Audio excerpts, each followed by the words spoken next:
क्या हाल है चला लोग, सब कुशल मंगल।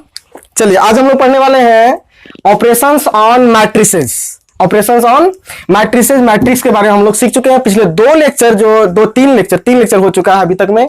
अगर आप लोग पिछला 3 लेक्चर नहीं देखे हैं शुरू से तो आपको लेक्चर 1, लेक्चर 2 और लेक्चर 3 देखना चाहिए। उसके बाद ये लेक्चर 4 में हम लोग पढ़ने जा रहे हैं ऑपरेशंस ऑन मैट्रिसेस। मैट्रिक्स में ऑपरेशन, इसका अलजेब्रा क्या है, क्या हमको स्टडी करना है, इसके बारे में हम लोग यहाँ पे सीखेंगे आज के क्लास में। ठीक है, तो सबसे पहला ऑपरेशन हम लोग सीखेंगे एडिशन। क्या सीखेंगे हम लोग? Addition, addition. ठीक है ना, हम लोग को सीखना है मैट्रिक्स के जोड़, है ना, एडिशन ऑफ मैट्रिसेस। ठीक है, तो दो मैट्रिक्स कब जुटेगा, दो मैट्रिक्स कब जुटेगा, कब ये दोनों जुटने के लिए संभव है, जुट पाएगा, तो उसके बारे में हम लोग आज सीखेंगे। तो सबसे पहले जानिए कि टू मैट्रिसेस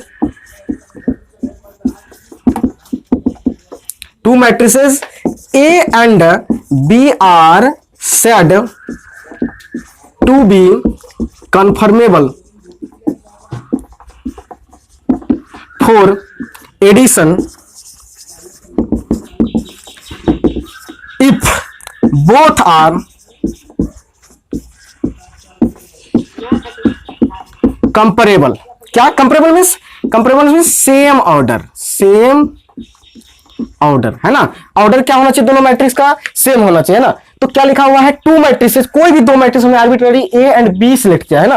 पहला मैट्रिक्स हमने ए लिया, कुछ भी हो सकता है, पी और क्यू भी हो सकता है। एक रेफरेंस हम लोग समझने के लिए लेते हैं कि दो मैट्रिक्स कोई भी ए और बी लेते हैं और वो दोनों मैट्रिक्स क्या होना चाहिए? जुटने के लिए संभव, राजी तभी हो पाएगा जब दोनों जुटने के लिए तभी संभव है कि जब दोनों का एडिशन जो होगा उसके लिए आपको दोनों का ऑर्डर क्या होना चाहिए? सेम होना चाहिए। दो मैट्रिक्स जिसके दोनों का ऑर्डर यदि सेम है तो दोनों जुटने के लिए राजी होगा, है ना। तो जैसे कि एक हम लोग उदाहरण लेते हैं। फॉर एग्जांपल, यदि हमारे पास ए इक्वल टू, हमने एक मैट्रिक्स लिया 2 3 -1 4 0 7, पहला मैट्रिक्स हमने लिया, एंड दूसरा मैट्रिक्स हमने लिया 5 1 8 -6 0 7। ठीक है ना।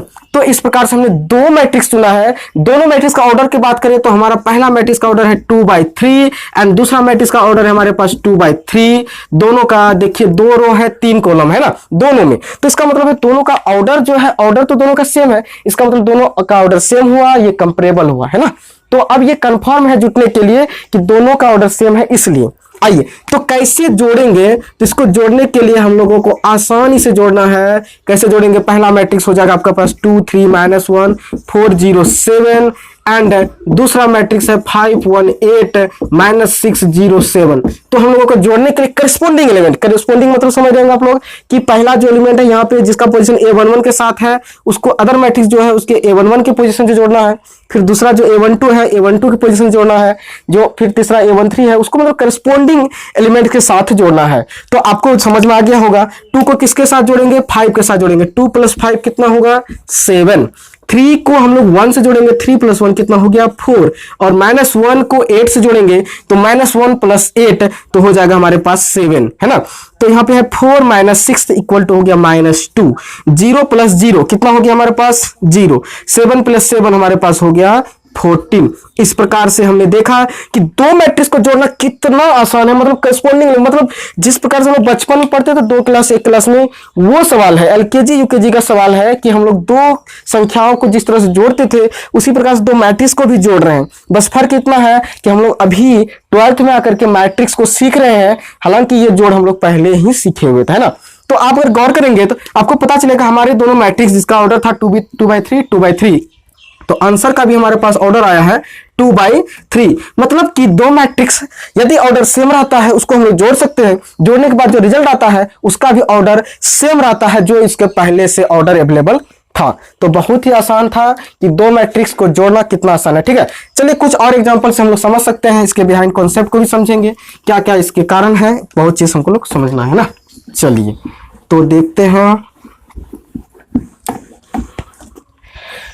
देखिए जैसे कि इसका मेन जैसे कॉन्सेप्ट होता है कि A इक्वल टू, यदि आपको लिखा जाता है AIJ, है ना, general matrix of order M/N and other matrix B हमने चुना बी को हम लोग लिखेंगे बी आई जे एलिमेंट इसका, तो इसका भी ऑर्डर क्या होना चाहिए, सेम होना चाहिए। यदि दो मैट्रिक्स ए है, पहला मैट्रिक्स ए है जो कि arbitrary A I J M by N order का है, दूसरा मैट्रिक्स बी है, इस ये बी आई जे हमने लिखा इसके एलिमेंट को और इसका ऑर्डर है एम बाई एन।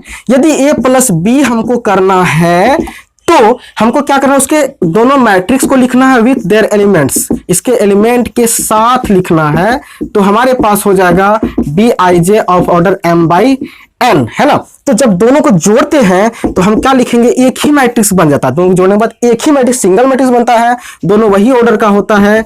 बस यहाँ पे एलिमेंट जो है इसको लिखना है ए I J plus B I जे, ये इसका कॉन्सेप्ट वाली बात है। लेकिन इसमें क्या है, जैसे एग्जांपल हम लोग समझे कि ऑर्डर दोनों का क्या होना चाहिए, पोजीशन दोनों का क्या होना चाहिए, सेम होना चाहिए, तभी हम दोनों मैट्रिक्स को जोड़ सकते हैं, अन्यथा दोनों मैट्रिक्स जोड़ना नहीं पाएगा, है ना।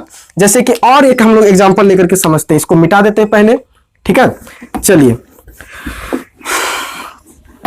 तो चला लोग, आप लोगों को समझ में आ रहा होगा। जैसे एक एग्जांपल और लेते हैं हम लोग, ए इक्वल टू हमने चुना साइन स्क्वायर थीटा, दूसरा हमने चुना माइनस साइन थीटा, तीसरा हमने चुना कोस थीटा, फिर चौथा हमने चुना कोस स्क्वायर थीटा, और एक अदर मैट्रिक्स हमने बी सिलेक्ट किया। क्या सिलेक्ट किया, B, which is equal to cos square theta plus sine square theta, sorry sine theta minus cos theta and sine square theta, ये हमने मैट्रिक्स सिलेक्ट किया, ठीक है ना। तो यहां पे हमने दो मैट्रिक्स सिलेक्ट किया, पहला ए दूसरा बी, ठीक है। दोनों को हम क्या करेंगे, ऐड करने जा रहे हैं, ए प्लस बी। तो इसको ऐड करने के लिए हम पहले पहला वाला मैट्रिक्स को लिखेंगे sign square theta minus sine theta cos theta और कोस स्क्वायर थीटा। फिर एक अदर मैट्रिक्स जो हमने सेलेक्ट किया है वो हमारा है cos square theta sine theta, फिर minus cos theta sine square theta.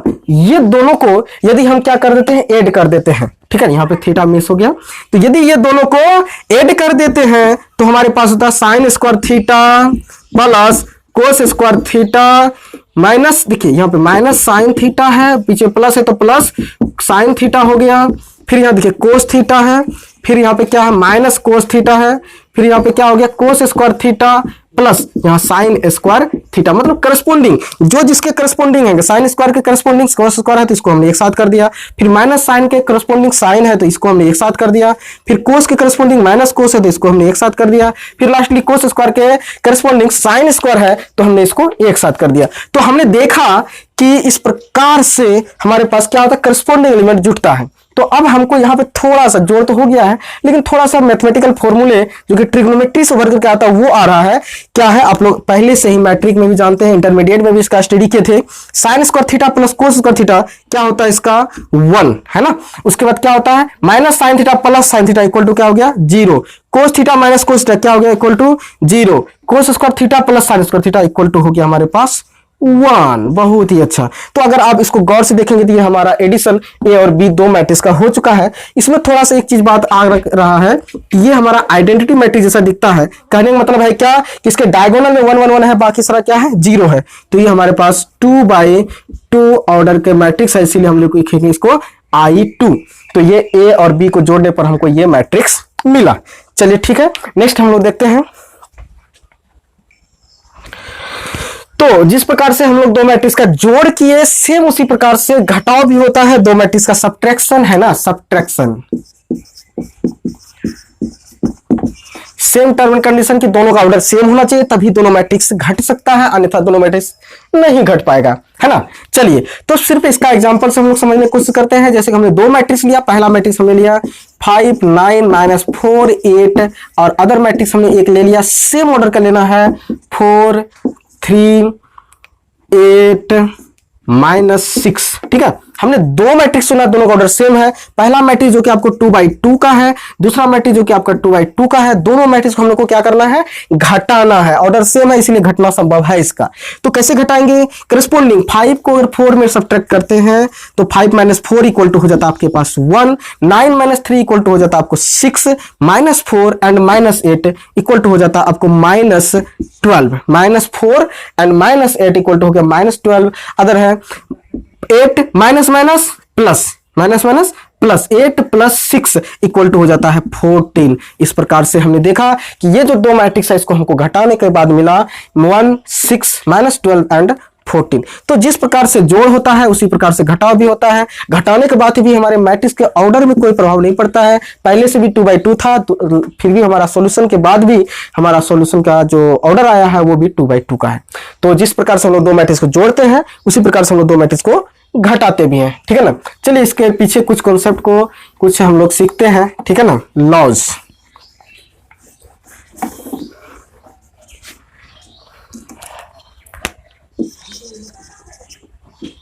चलिए तो कुछ नियम क्या है हमारे बीच में। तो हमारे पास पहला नियम होगा कि कम्यूटेटिव लॉ। पहला क्या होगा, है ना। तो law of addition of two matrices. दो मैट्रिक्स को यदि जोड़ा जाता है तो उसके जोड़ के क्या नियम होगा तो उसके बारे में हम लोग स्टडी करेंगे। ठीक है। चलिए आइए देखते हैं। तो पहला है कि कम्यूटेटिव लॉ। कम्यूटेटिव लॉ, ठीक है ना। कम्यूटेटिव लॉ, कम्यूटेटिव लॉ क्या होता है कि क्रम विनिमय नियम। इसको कुछ स्टूडेंट जो कि हिंदी में समझते हैं, क्रम विनिमय मतलब कि यदि क्रम को उल्टा पुल्टा भी कर दिया जाए, क्रम को यदि उल्टा पुल्टा भी कर दिया जाए, चेंज भी कर दिया जाए, तो भी जोड़ने के बाद जो सॉल्यूशन आएगा उसमें कोई प्रभाव नहीं पड़ेगा। यानी कि a plus b is equal to b plus a, दोनों का सॉल्यूशन एक जैसा होगा। इसीलिए बोला गया a plus b equal to b plus a. कोई भी दो मैट्रिक्स को उल्टा पुल्टा करके भी जोड़ेंगे तो सॉल्यूशन सेम होगा। उसके बाद दूसरा नंबर पे हमारे पास आता है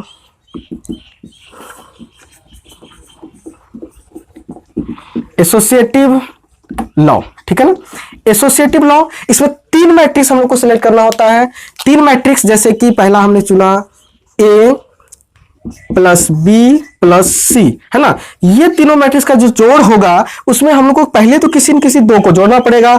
यदि आप शुरू के ए और बी को पहले जोड़ते हैं, फिर ये दो जो सॉल्यूशन आता है उसको सी से जोड़ते हैं, इसका जो आंसर आएगा सेम आंसर आपको निकल करके आता है ए प्लस बी प्लस सी।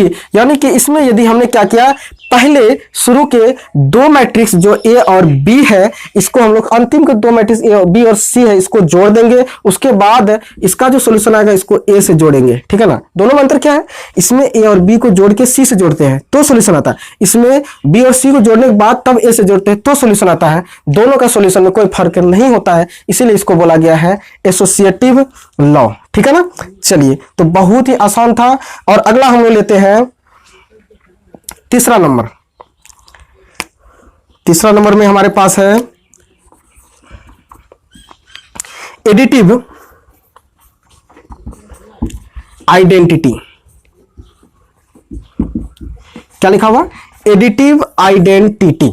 एडिटिव आइडेंटिटी क्या होता है, तो एडिटिव आइडेंटिटी होता है कि जीरो मैट्रिक्स, जीरो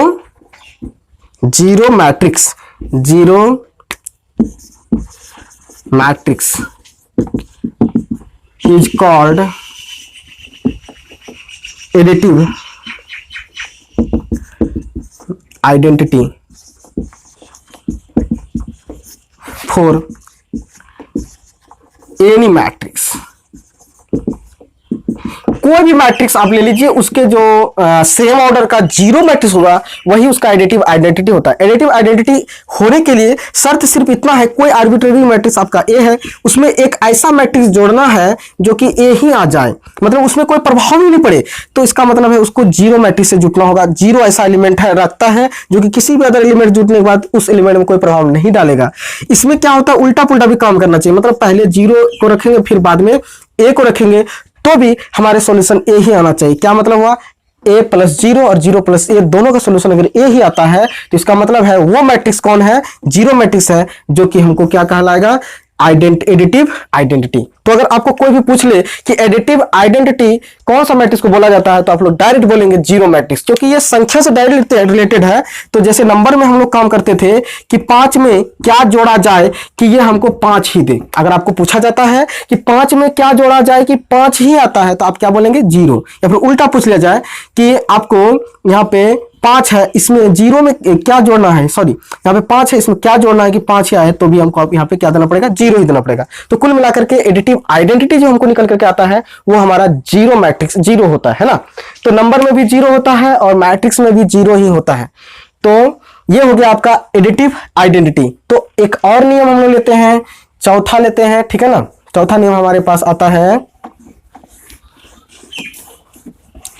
यदि आप लोगों को वीडियो समझ में आ रहा हो तो इसको देखने दोबारा बैक करने की कोई जरूरत नहीं, लेकिन अगर समझ में नहीं आ रहा है तो आप वीडियो को पीछे कर करके देख सकते हैं, ठीक है ना। तो आपके पास ये है चौथा नियम, एडिटिव इनवर्स। एडिटिव इनवर्स क्या होता है? तो बच्चों एडिटिव इनवर्स बहुत ही आसान है। क्या करना है हम लोगों को कि एक ऐसा, जैसे अगर आप नंबर में चलते हैं पहले, अगर ऐसी संख्या लिया जाए कि 5 में क्या जोड़ा जाए, 5 में क्या जोड़ा जाए कि इसका आइडेंटिटी आ जाए। आइडेंटिटी कौन है? जीरो है। तो 5 में क्या जोड़ा जाए कि जीरो आ जाए, तो आप लोग सोच करके बताएंगे तो आपको लगेगा कि ये -5 आना चाहिए। 5 में -5 जोड़ेंगे तब ये जीरो आएगा। या फिर आपको पूछ लिया जाए -5 में क्या जोड़ा जाए कि जीरो आ जाए, तो आप बोलेंगे कि 5 आएगा, है ना। तो बहुत ही आसान है, -5 में 5 जोड़ेंगे तो भी जीरो आएगा, या फिर 5 में -5 जोड़ेंगे तो भी जीरो आएगा। तो कुल मिलाकर के हमारे पास जो इनवर्स आता है, एडिटिव इनवर्स, योज्य विलोम जिसको बोलते हैं, वो हमारे पास क्या है, माइनस में आ जाता है, नेगेटिव। तो वही सेम चीज मैट्रिक्स के लिए अप्लाई होने वाला है। तो for any matrix A, for any matrix A equal to aij of any order m by n, the negative of a is called additive inverse. ध्यान दीजिएगा, कोई भी मैट्रिक्स में आर्बिट्रेरी सिलेक्ट किया ए, जिसका कि aij है of order m by n, इसका जो नेगेटिव आएगा उसको हम लोग बोलते हैं एडिटिव इनवर्स। इसका कॉन्सेप्ट ये है कि ऐसा क्या है ए के साथ जुटने पर हमको जीरो मैट्रिक्स निकल करके आता है। तो आप बोलेंगे कि बहुत ही आसान है सर, इसके लिए -a एक ऐसा मैट्रिक्स है जो कि दोनों जुट करके जीरो हो जाएगा।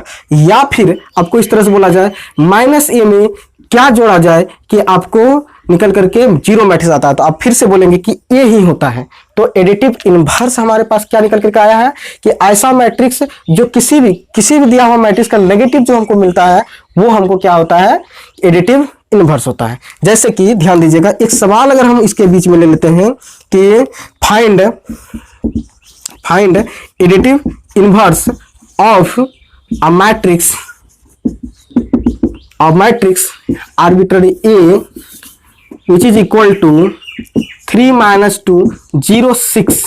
इस मैट्रिक्स का हमको क्या दिया गया, ये जो मैट्रिक्स दिया हुआ है a इक्वल टू 3 - 2 0 और 6, इसका हमको क्या निकालना है, एडिटिव इनवर्स। तो बहुत ही आसान है, additive inverse of a is equal to, हमने क्या बोला, the negative of a matrix is called additive inverse. इसका नेगेटिव कर देना है। नेगेटिव कर देना मतलब कि आपके पास जो लिखा हुआ है यहाँ पे 3 - 2 0 और 6, ये जो नंबर निकल करके आया है इसको माइनस से मल्टीप्लाई कर दीजिए, क्या हो जाता है, -3 +2, फिर यहाँ पे हो गया 0, फिर यहाँ पे हो गया -6।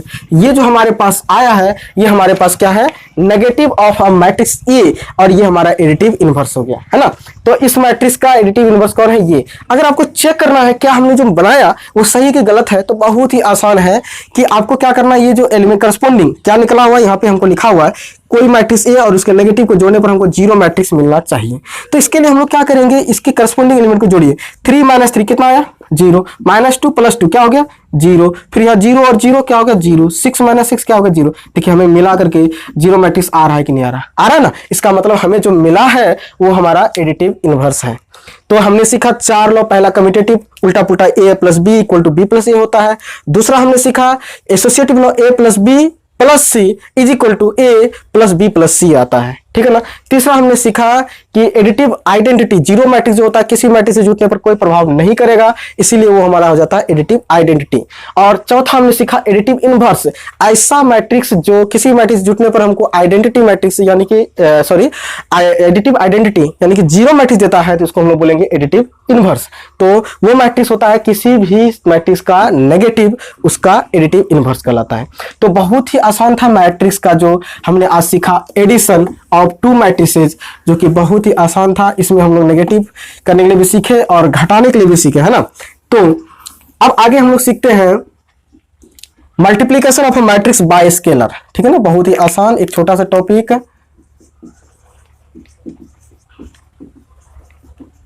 मल्टीप्लीकेशन ऑफ अ मैट्रिक्स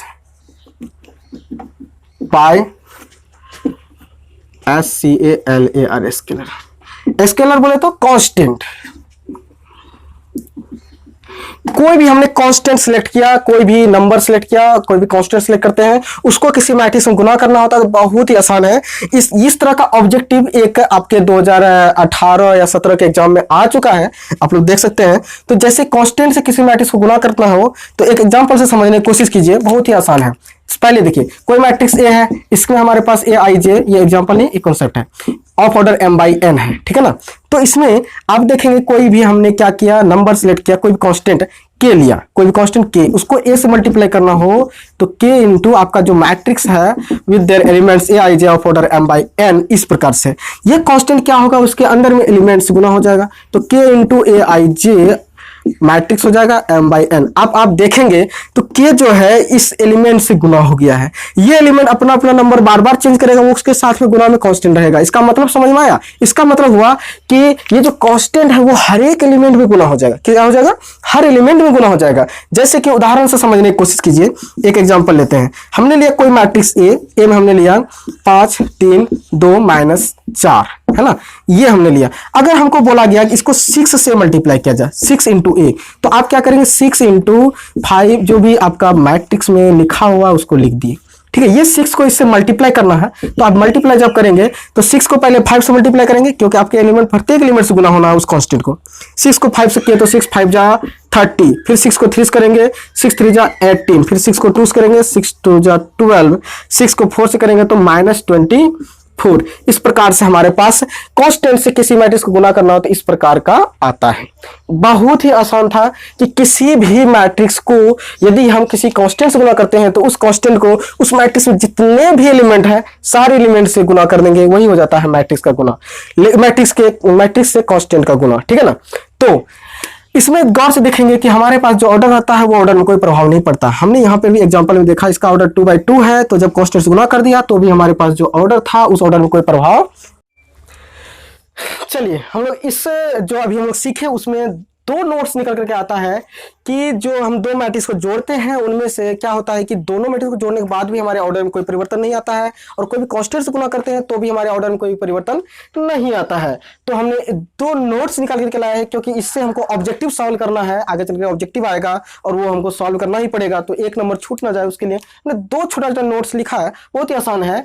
क्या लिखा हुआ है? Order of matrix does not change after adding 2 और मोर मैट्रिसेस, 2 या 2 से ज्यादा मैट्रिक्स को हम जब जोड़ते हैं, जब जुड़ना संभव है, इसका मतलब दोनों का ऑर्डर सेम है, तो जब जुड़ता है तो उसके बावजूद हमारे ऑर्डर में कोई प्रभाव नहीं पड़ता है, वो चेंज नहीं होता है। सेम बात हमने इसके लिए भी लिखा है, order of matrix remains the same after multiplying a constant. कोई भी कांस्टेंट से मैट्रिक्स को मल्टीप्लाई कर देते हैं तो वो जो हमारा मैट्रिक्स होता है उसमें कोई प्रभाव नहीं पड़ता है। तो इस प्रकार से हमने देखा कि मैट्रिक्स के ऑर्डर में जोड़ने से या फिर कोई भी कांस्टेंट को गुना करने से कोई प्रभाव नहीं पड़ता है। तो इसको लेकर के हम लोग एक छोटा सा हम लोग क्या देखते हैं, लॉ देखते हैं कि कोई भी मैट्रिक्स जब गुना होता है किसी कांस्टेंट से उसमें क्या होता है। तो हमारे पास लॉ निकल करके आता है कि अगर कोई मैट्रिक्स ए है, इसको कोई कांस्टेंट से गुना करते हैं, या फिर इसको उल्टा लिख दिए कि उस मैट्रिक्स को आगे पीछे कर दिए और कांस्टेंट को आगे कर दिए, तो कोई प्रभाव इसमें पड़ने वाला नहीं है, कोई फर्क इसमें नहीं पड़ेगा, है ना। तो अगर कोई 2 मैट्रिक्स ए प्लस बी है तो इसमें यदि कांस्टेंट को गुना करना है के, तो ये हमारे पास हो जाएगा के इंटू ए प्लस क्या हो जाएगा, के इंटू बी, ये डिस्ट्रीब्यूट हो जाता है।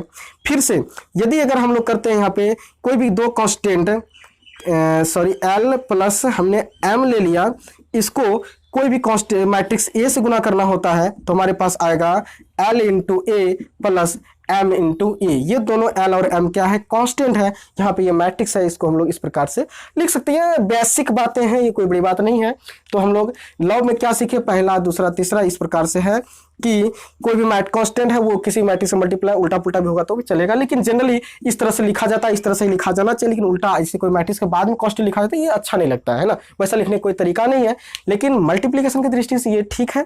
उसके बाद आगे आते हैं कि अगर कांस्टेंट कोई भी दो मैट्रिक्स के साथ डिस्ट्रीब्यूट हो सकता है या फिर कोई मैट्रिक्स दो कांस्टेंट के साथ डिस्ट्रीब्यूट हो सकता है, कोई दिक्कत इसमें नहीं है। तो हमारा वीडियो आप लोगों को पसंद आया हो तो आप वीडियो को ज़्यादा से ज़्यादा लाइक करें, ठीक है ना। यदि आप पहली बार हमारे चैनल में आ रहे हैं तो इसको चैनल को सब्सक्राइब करें, मैथ गुरु DK सिंह के नाम से चैनल है, इसको सब्सक्राइब करें, हमें मोटिवेट करें कि हम और भी ज़्यादा से ज़्यादा अच्छा से अच्छा वीडियो बनाएं, ठीक है। चलिए मिलते हैं नेक्स्ट लेक्चर में, आज के लिए इतना ही। बहुत बहुत पूरा वीडियो देखने के लिए आप लोगों को बहुत बहुत धन्यवाद। Peace out.